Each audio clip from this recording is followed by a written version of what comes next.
प्यारे विद्यार्थियों, मेरा नाम डॉक्टर सिद्धार्थ पोखरियाल है और मैं उत्तराखंड मुक्त विश्वविद्यालय के विशेष शिक्षा विभाग में पाठ्यक्रम समन्वयक के पद पर कार्यरत हूँ।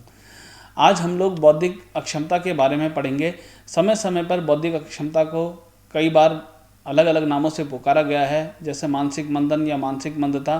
भारत सरकार के सामाजिक न्याय अधिकारिता मंत्रालय द्वारा वर्तमान में इसका नामकरण करके इसे बौद्धिक रूप से अक्षमता नाम दिया गया है।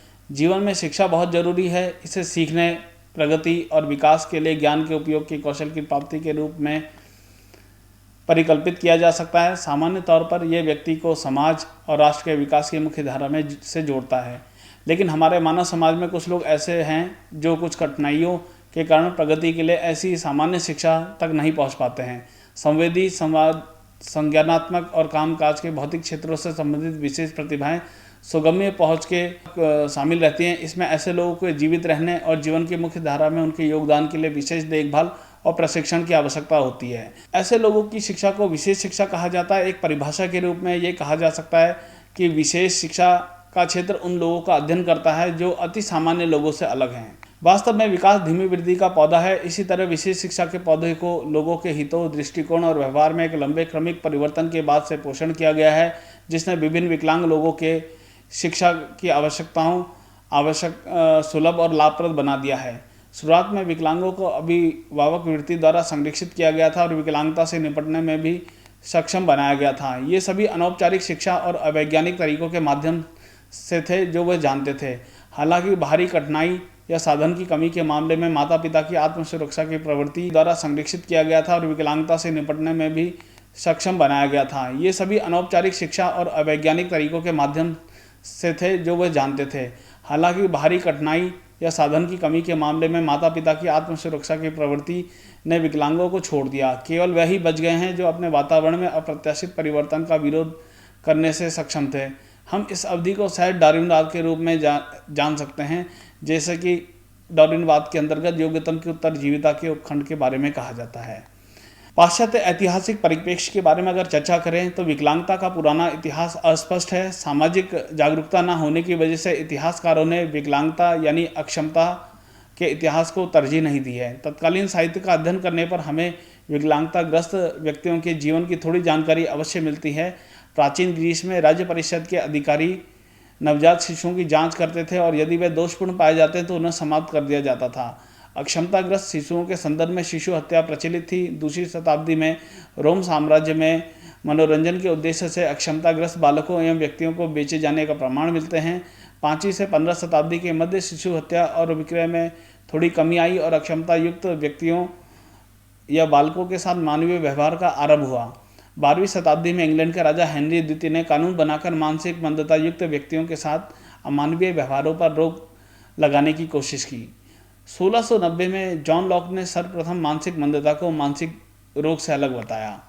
फ्रांस के मनोचिकित्सक जीन मार्क गैस्पर्ड इटार्ड का नाम अग्रणी है, जिन्हें प्रायः विशेष शिक्षा के जनक के रूप में संबोधित किया जाता है।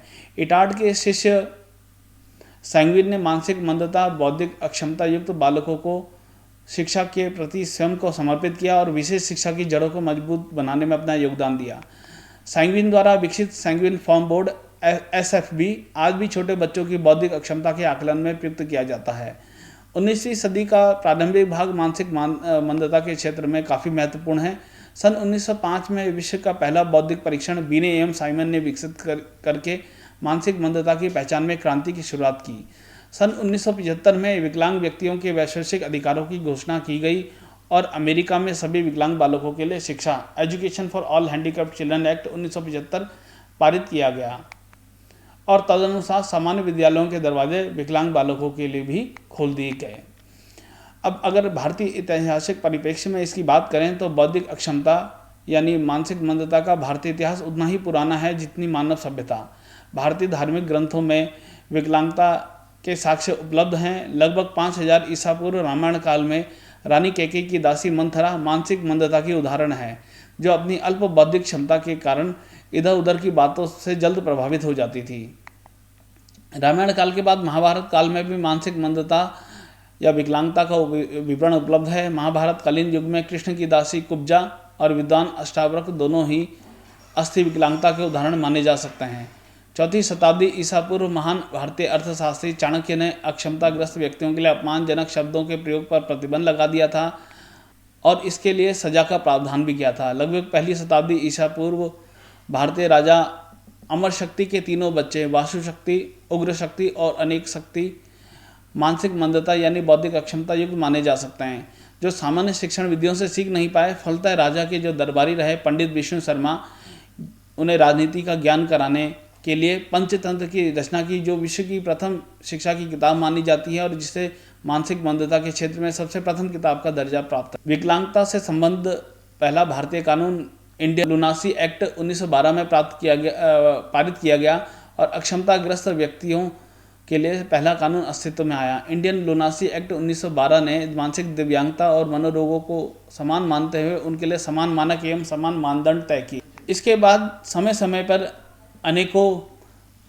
एक्ट आते गए, जिसमें कि समय समय पे इनका चयन किया गया।